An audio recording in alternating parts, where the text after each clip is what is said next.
Salutare tuturor și bine ați venit pe canalul de YouTube AudioNova. Astăzi facem un unboxing și un review complet al unui gadget extrem de util pentru persoanele purtătoare de aparate auditive.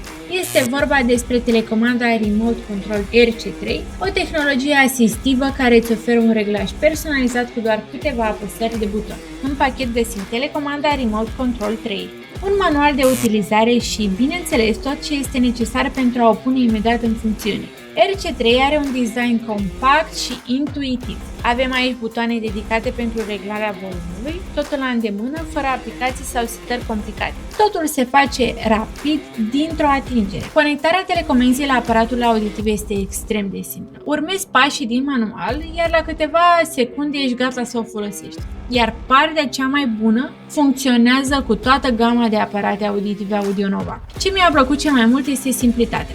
Nu ai nevoie de smartphone sau aplicații. Volumul se schimbă instant printr-o apăsare de buton.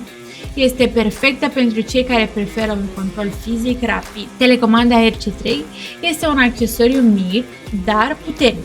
Dacă folosești aparate auditive și îți dorești mai mult control și mai mult confort, acest accesoriu wireless este exact ce ți-ai dorit. Dacă vrei să afli mai multe sau să o comanzi, găsești linkul în descriere.